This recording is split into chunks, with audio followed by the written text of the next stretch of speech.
नरेंद्र मोदी के इज़राइल दौरे पर आपने देखा कि किस किस तरह के कॉलम्स लिखे जा रहे हैं उसको। जैसे बड़ी अजीब और वैसी सी बात है कि जैसे जब हम रशिया से तेल खरीदते हैं ताऊ, तो हमारी स्वतंत्र फॉरेन पॉलिसी, हमारी ऑटोनॉमी की वेस्ट नहीं थोपेगा हमसे कि हम कहाँ से खरीदेंगे, ये बात थी। लेकिन ऐसे दौर में जब ऐसा लग रहा है कि ईरान पर हमला होगा और दो उनके युद्धपोत, एक मिडल ईस्ट के मतलब एक इज़राइल की ओर पहुंच रहा है और एक और दो हैं, दोनों तरफ से तैनात कर दिए गए हैं।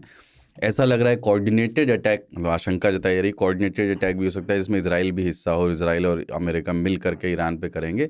ऐसे टाइम पे प्राइम मिनिस्टर नरेंद्र मोदी जा रहे हैं वहाँ पर, तो इसका ये मीनिंग निकल सकता है कि we are justifying the war crimes Israel have done, जो यूनाइटेड नेशंस ने भी बोला कि इन्होंने वॉर क्राइम किए। ऑल्दो मेरा ओपिनियन अलग है, मतलब ये मैं वो बता रहा हूँ जो कॉलम्स छपे हैं। मुझे ये लगता है कि यही वो समय है जिसमें हमें सिक्योरिटी पार्टनरशिप करने की ज़रूरत है इस एरिया में, क्योंकि हमने जैसे नेटो बना लिया ना उन्होंने, बहुत बढ़िया एक अनकहा सा alliance China, Russia, north Korea का भी है। अपना कोई ऐसा सिक्योरिटी पार्टनर उस तरह का है नहीं। और कंसीडरिंग कि यूएई और पाकिस्तान ने एक डील साइन की, सऊदी और पाकिस्तान ने वो साइन किया है जिसमें तुर्की को भी लाने की योजना है।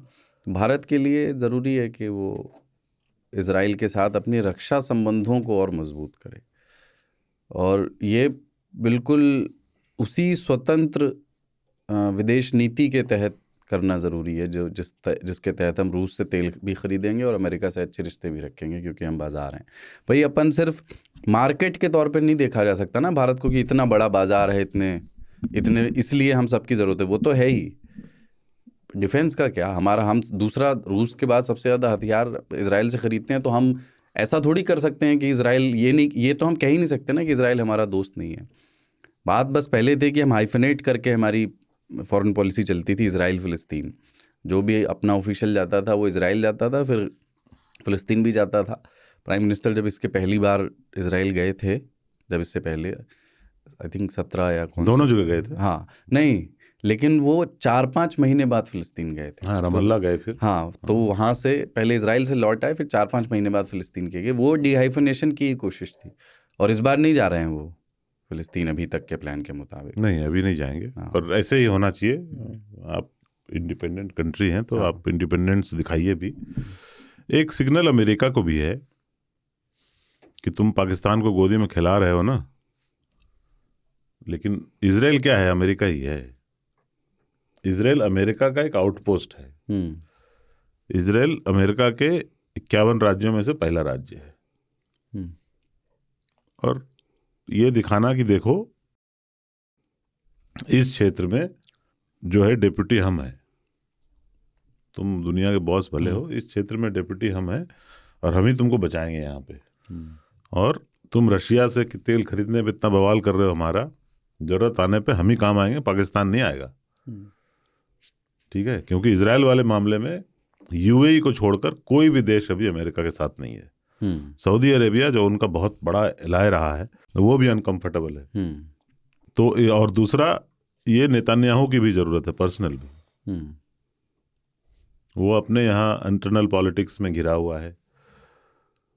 कोई भी यूरोपियन देश अभी वहाँ विजिट करने को तैयार नहीं है। एक आउटकास्ट टाइप की उसकी स्थिति हो गई है। दुनिया के कई सारे ममालिक जो हैं वो तो बातचीत नहीं करना चाहते इजराइल से, किसी तरह का संबंध नहीं रखना चाहते। नेतन्याहू जब तक इजराइल में है तब तक कम से कम। तो उस लिहाज से देखो तो ये एक आइस ब्रेकर है कि इसके घर कोई नहीं जाता है तो हम आ रहे हैं। तो दूसरों को भी ये कॉन्फिडेंस दे सकता है कि यार हो गया बात खत्म, अब जो है नॉर्मलाइज करो सब कुछ। तो एक सिग्नल अमेरिका को है, एक सिग्नल यूरोप को है, जिसके मैक्रोन यहाँ थे थोड़े दिनों पहले, जिसके जर्मनी के चांसलर यहाँ थे थोड़े दिनों पहले। लाइन लगी हुई है अभी कि हमने इन सब के साथ डील की है और हम फिर भी इजराइल जा रहे हैं। उनके मुखर यूरोपियन विरोधियों में से फ्रांस है, लूला ब्राजील का, लूला डी सिल्वा, जो कि घनघोर लेफ्ट का आदमी, घनघोर लेफ्टिस्ट और घनघोर एंटी इजरायली है।